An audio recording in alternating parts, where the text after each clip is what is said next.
Hello जी, नमस्ते। I am M के गौर और 10th क्लास फिजिक्स के इस वीडियो में बच्चों कॉनकेव मिरर के द्वारा जो इमेज फॉर्मेशन होती है उसके रूल्स देखना चाहते हैं। तो rules for image formation by the concave lens, तो 3 रूल्स होते हैं। पहले प्रीवियस वीडियो में पहले मैं बता भी चुका हूँ, लेकिन इसमें थोड़ा सा एक बार वापस से रिवाइज कर रहा हूँ। इसके लिए मैं कॉनकेव लेंस बना रहा हूं, देखिएगा। और 3 रूल्स बनाने हैं जिसकी हेल्प से हम क्या करेंगे, इमेज फॉर्मेशन कर सकते हैं कॉनकेव लेंस के द्वारा। देखिएगा, मैं 3 रूल्स के लिए डायग्राम बना रहा हूं, कॉनकेव लेंस बना रहा हूं। देखिएगा ध्यान से।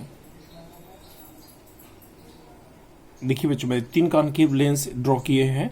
अब यहाँ पर इनकी प्रिंसिपल एक्सिस ड्रॉ कर रहा हूँ। देखिए बच्चों, सभी की मैंने प्रिंसिपल एक्सिस ड्रॉ की।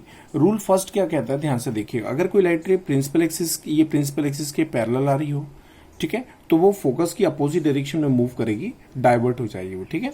तो क्या होता है कि यदि प्रिंसिपल एक्सिस के पैरेलल को लाइट रे आ रही है तो फोकस की इस डायरेक्शन में जाएगी, ऐसा लगेगा वो फोकस से आ रही है, ठीक है। तो मैं सबसे पहले क्या कर रहा हूँ, एक लाइट रे लेके आ रहा हूँ प्रिंसिपल एक्सिस के पैरेलल, और जो फोकस के अपोजिट डायरेक्शन में ट्रेवल होगी, ऐसा लगेगा कि यहां से आ रही, तो डॉट डॉट बना देंगे। चलिए मैं डायग्राम बना के दिखा रहा हूँ। देखो बच्चों, यहाँ से लाइट रे प्रिंसिपल एक्सिस के पैरेलल आ रही है, जो फोकस के अपोजिट डायरेक्शन में मूव कर रही है। सेकेंड लाइट रे फोकस की डायरेक्शन में लेके आऊंगा। देखिए यहाँ पे फोकस की डायरेक्शन जब लेके आऊंगा ना, तो ये प्रिंसिपल एक्सिस के पैरेलल निकल जाएगी।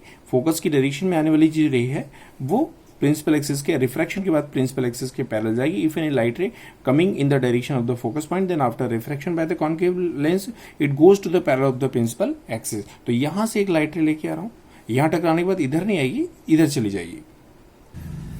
तो यहाँ पे लाइट रे फोकस की डायरेक्शन में आई और रिफ्रैक्शन के बाद parallel to the principal axis निकल गई।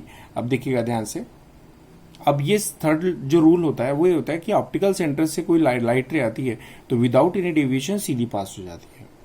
तो देखिएगा, ये लाइट रे ऑप्टिकल सेंटर से आ रही है जो विदाउट एनी डेविएशन सीधी पास हो रही है। तो 3 रूल्स देखिए, मैं इंग्लिश बोल के दिखा रहा हूँ। If any first rule, if any light ray comes to the parallel of the principal axis, then after refraction it goes in opposite direction of the focus point. If any light ray comes in the direction of the focus point, then after refraction it goes to the parallel of the principal axis. Third rule, if any light ray comes from the optical center, then it goes on the straight path without any deviation. ठीक है बच्चों, तो आज के इस video में इतना ही काफी है। Thank you so much.